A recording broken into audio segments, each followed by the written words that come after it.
consciousness, whatever they are. Not just metaphors, not just archetypes in the collective mind, but forms of consciousness that might well, and I think actually are, out there. Well, in trying to think conservatively about the possibility of a non-human local intelligence, it seems to me that in a way nature herself presents as an intelligence, that the understanding of nature is the understanding of complex integrated systems of such complexity that to deny them consciousness is just a reluctance of the reductionist mind, that for anyone not burdened by that prejudice, it's self-evident that nature is alive, cognizant, responding. It's interesting that really all it seems we can agree upon here is that the time frame is roughly 50,000 years. Well, so a whole bunch of things are triangulating on that moment.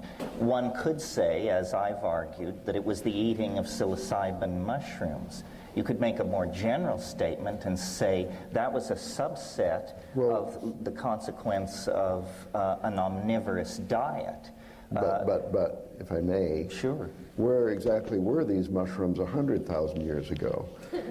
Well, the way I think about it is there was an incremental involvement that had punctuated breakthroughs in it. In other words, the slow meeting of mind, mushroom, social complexity, acoustical abilities linked to neurophysiological states didn't just smoothly proceed. It all came together, but then at a certain point it gelled.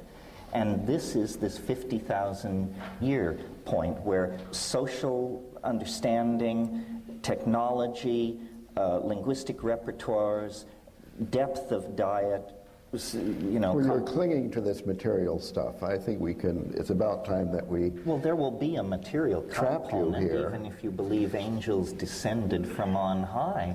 Well, I suppose that, okay, you have the software that draws the novelty wave. You're a novelty theorist. We might appeal to novelty theory as a explanatory strategy here, a cognitive strategy in dealing with the bifurcation 50,000 years ago. If you run the program back for 100,000 years, do you or do you not find a kink there in the novelty wave in 50,000 BC? I mean, no, it's not based on data, only extrapolation, but is there or isn't there? Well, I think there were a series of breakthroughs. For instance, 120,000 years ago, the modern Homo sapiens sapien form appeared. In other words, no. In short, no, there's no...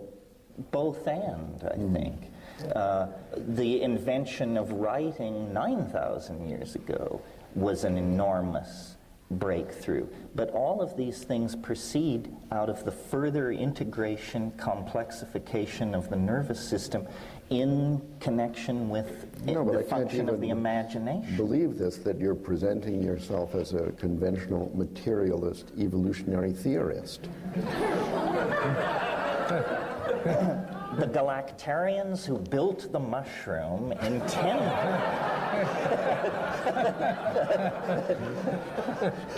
This is your pal, your favorite Well, you see, with author. The mushroom theory, you can always just say they encountered the mushroom and then it proceeded from there. But you can go one step back and say, who placed the mushroom in their path? I'll give you a hand there. I'll give you a hand there. And that was the preceding civilization of Lemurians who... What's wrong with Lemurians? They died out at that point because they had poisoned the environment with toxic chemicals and created global climate warming, which resulted in a drying of the desert, the Sahara Desert, from which sprung forth a bloom of psychedelic mushrooms that had been hiding under the surface previously because it was too wet. That's why. The loud hum I hear is William of Ockham spinning in his grave. I see. You think that DNA and the expression of genes is a simpler explanation than a divine intervention at the level of the novelty wave. I think that the DNA is divine. Ah. But William didn't escape from his trap. group, what you as a middleman should... I think, you see, I can't quite get your position because the new hard-nosed skeptic that you're revealing to us here and in other places, you see, it doesn't seem to fit too well with Terence Mckenna on non-human entities, machine elves, etc. I mean, the idea of other kinds of consciousness, other forms of entity that are not just inside our brains and appearing in relation to deranged states of mind, pharmacologically induced. The idea that they're out there seems to me an essential part of most of what I've heard you say over many years. Well, I'm sort of getting into what I intend to say later, but I think the key thing is not to concentrate on materialist versus non-materialist explanations, but to realize that the new vision of nature is not as matter or energy, but as information. And information is expressed in the DNA, it's expressed epigenetically in culture. What's happening is that information was running itself on a primate platform, but evolving according to its own agenda. In a sense, we have a symbiotic relationship to a non-material being, which we call language. And we think it's ours, and we think we control it. This isn't what's happening. It's running itself. It's time-sharing a primate nervous system and evolving toward its own conclusions.